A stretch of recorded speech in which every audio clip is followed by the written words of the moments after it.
आइए नाज़रीन इकराम, आज हिंदुस्तान के एक ऐसे बुजुर्ग के बारे में जानते हैं जो सरकार ख्वाजा गरीब नवाज रहमतुल्लाह अलैह से तकरीबन 181 साल पहले इस हिंदुस्तान की सरजमीन पर जलवा फरमा हुए और उन्होंने दीन इस्लाम की बड़ी खिदमत को अंजाम दिया, जिनका नाम सैयद सालार मसूद गाजी रहमतुल्लाह अलैह है, जो बहराइच शरीफ की सरजमीन पर आराम फरमा है। आइए जानते हैं कि ये बुजुर्ग बहराइच शरीफ की सरजमीन पर कहां से आए और क्यों आए। अजमेर शरीफ की सरजमीन पर सन 15 फरवरी 1015 ईस्वी मुताबिक 21 रजब 405 हिजरी में सैयद सालार साहू गाजी के यहाँ एक ऐसे बेटे की पैदाइश होती है कि जिसको दुनिया ने सैयद सालार मसूद गाजी रहमतुल्लाह अलैह के नाम से जाना और पहचाना। सैयद सालार मसूद गाजी रहमतुल्लाह अलैह की जब पैदाइश मुबारका होती है तो आपके वालिद मोहतरम आपके नाम से बहुत सा सदका करते हैं, गरीबों के अंदर खैरात करते हैं। सैयद सालार मसूद गाजी रहमतुल्लाह अलैह की जब उम्र शरीफ तकरीबन 4 साल 4 महीना 4 दिन की हुई तो आपके वालिद मोहतरम ने आपकी बिस्मिल्लाह ख्वानी कराई और आपको पढ़ाने के लिए आपको तालीम देने के लिए एक उस्ताद मुकर्रर किया, जिनको दुनिया इब्राहिम बारा हजारी के नाम से जानती है। सैयद सालार मसूद गाजी रहमतुल्लाह अलैह ने सिर्फ और सिर्फ 9 साल की उम्र में तमाम उलूम ज़ाहिरी और बातिनी को हासिल कर लिया। आपने तमाम उलूम को हासिल कर लिया। जब सैयद सालार मसूद गाजी रहमतुल्लाह अलैह की उम्र शरीफ 10 साल की हुई तो आपके अंदर एक ऐसा इबादत का ज़ौक़ और शौक़ पैदा होता है कि आप नमाजों की पाबंदी करते हैं और हर वक्त कुरान मुक़द्दस की तिलावत में मशगूल रहते हैं, जिक्र व अज़कार करने लगते हैं और बहुत सी नवाफिल नमाजों को अदा करते हैं और हर वक्त याद इलाही में मशगूल रहते हैं। हज़रत सैयद सालार मसूद गाजी रहमतुल्लाह अलैह के अंदर वो कैफियत तारी होती है, आप हर वक्त अल्लाह अल्लाह करते रहते हैं, अल्लाह रब्बुल इज़्ज़त की याद में आप मशगूल रहते हैं। आपने हिंदुस्तान की सरजमीन पर तबलीग करना शुरू किया। हिंदुस्तान के राजा इस बात से बहुत ज़्यादा खफा हुए। आपने हिंदुस्तान की सरजमीन पर बहुत सी जंगें लड़ी। आपने बड़ी कम उम्री में हिंदुस्तान के बड़े बड़े राजाओं को शिकस्त दी, उनको हरा दिया, लेकिन आप बराबर जंग लड़ते रहे और आपके वालिद मोहतरम सैयद सालार साहू जो कि बाराबंकी के सतरक में रहा करते थे, आप उनके पास आराम फरमा हो गए, उनके पास रहने लगे।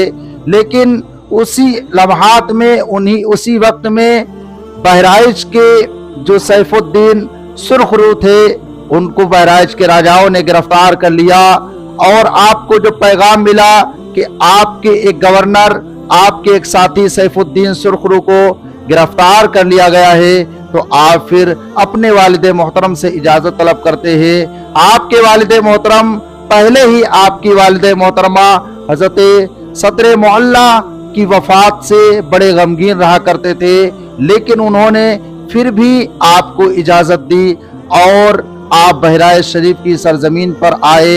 सैयद सालार मसूद गाजी रहमतुल्लाह अलैह बहराइच की जब सरजमीन पर आए तो यहाँ के राजाओं को जब मालूम हुआ कि सैयद सालार मसूद गाजी बहराइच आ चुके हैं तो उनको और ज़्यादा नागवारी हुई और उन्होंने आपको पैगाम लिख करके भेजा, ऐ सैयद सालार मसूद गाजी, आप बहराइच की सरजमीन को छोड़ दें, आप यहाँ से चले जाएं, वरना अगर आप यहाँ से नहीं गए तो आपको फिर मुझसे जंग करना पड़ेगी। और आपने उनसे कहा कि मैं यहाँ पर कोई रहने के लिए नहीं आया हूँ, बल्कि तमाम ज़मीन पूरी कायनात अल्लाह रब्बुल इज़्ज़त की है। वो जिसको चाहता है जहाँ का बादशाह बनाता है, जिसको चाहता है जहाँ का मालिक बना देता है। लेकिन राजाओं ने आपकी बात पर यकीन ना किया, आपकी बात को ना माना और वो राजा जंग के लिए आपको आमादा करते रहे और बात यहाँ तक आ पहुंची कि जंग की तैयारी हो गई और बात आ गई यहाँ तक कि जंग करो। जंग का वक्त आ गया, जंग तक बात पहुंच गई तो एक दरियाए भकला नाम की एक दरिया पड़ती है बहराइच के करीब, नानपारा के करीब, वहां पर एक बड़ी घमासान की जंग होती है। सैयद सालार मसूद गाजी रहमतुल्लाह अलैह के साथियों ने, आपके जानिसारों ने ऐसी जंग लड़ी कि उस जंग में राजा जितने राजा थे तमाम राजाओं की फौज हार जाती है और उन राजाओं के जो सरदार होते हैं, जो उस फौज के सरदार होते हैं, उनको भी गिरफ्तार कर लिया जाता है।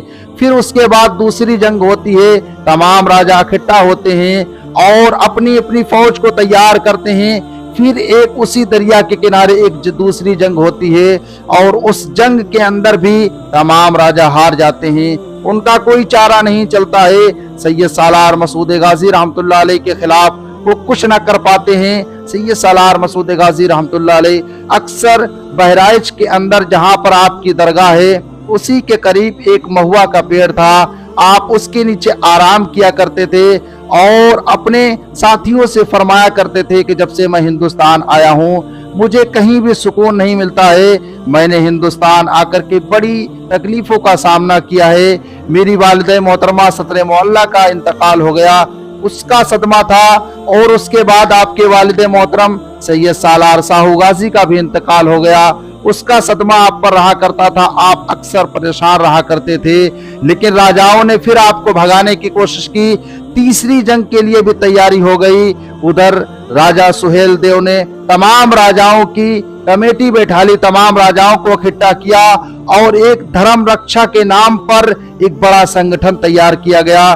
पूरे हिंदुस्तान के राजाओं ने उसमें मदद की, पूरे हिंदुस्तान के पब्लिक उसमें इकट्ठा होती है, पूरी फौज एक तैयार होती है और फिर एक तीसरी जंग होती है। उस जंग के अंदर ये जो राजा था सुहेल देव, उसने एक बड़ी चाल चली और उसकी चाल ये थी कि उसने जहर बुझाई हुई कीलों का एक जाल बनाया और मैदान के अंदर बिछा दिया। सैयद सालार मसूद गाजी रहमतुल्लाह अलैह के साथियों ने उसकी चाल को ना पहचाना और सैयद सालार मसूद गाजी रहमतुल्लाह अलैह की फौज जब उसके मुकाबले में गई तो घोड़े बिदक गए और आपके बहुत से जानिसार, आपके बहुत से साथी शहीद हो गए, बहुत से साथियों ने जामे शहादत नोश किया। सैयद सालार मसूद गाजी रहमतुल्लाह अलैह को भी उस जंग के अंदर शदीद जख्म आए और आपकी अक्सर फौज उसके अंदर शहीद हो गई। कहां तक आपके जानिसार लड़ते, इतने ज्यादा राजाओं के सिपाही आ चुके थे, इतनी ज्यादा उनकी तादाद आ चुकी थी। आपके सिपाहियों ने, आपके साथियों ने बड़ी कोशिश की, बड़ी जाफिजानी के साथ लड़े, बड़ी ही खतरनाक तरीके से लड़े, लेकिन आपके जानिसार एक एक करके बहुत से शहीद हो गए और आपको भी शदीद जख्मी आए। और जब आपको बहुत ज्यादा जख्म आए तो आप उसी महुआ के पेड़ के नीचे आराम फरमाने के लिए आए, तो आपको पीछे से धोखे से राजा सुहेल देव ने एक ऐसा तीर मारा जो आपकी हलक पर लगता है और आप उसकी ताब नहीं ला पाते हैं। आपके एक बड़े ही जानिसार साथी जिनको दुनिया सिकंदर दीवाना के नाम से जानती है, उन्होंने आपको अपनी गोद में ले लिया और आप उनसे मुस्कुराते हुए बातें करते रहे और आपने जामे शहादत नोश किया। 14 रजब 424 हिजरी मुताबिक 15 जून 1033 ईस्वी को आप इस दुनिया से अलविदा कह करके चले गए और अल्लाह रब्बुल इज्जत से जा मिले। ये थे सैयद सालार मसूद गाजी रहमतुल्लाह अलैह। आपके बारे में आला हजरत फरमाते हैं कि हर 1 घंटे के अंदर आपसे मिलने के लिए हजरत खिज़र अलैहिस्सलातु वस्सलाम आते हैं। ये आपका मकाम व मर्तबा है।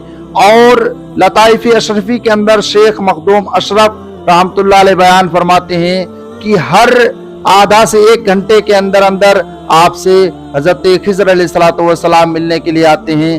और बहुत से मौरखीन ने बयान किया है। तो ये हजरत सैयद सालार मसूद गाजी रहमतुल्लाह अलैह का मकाम और मर्तबा है।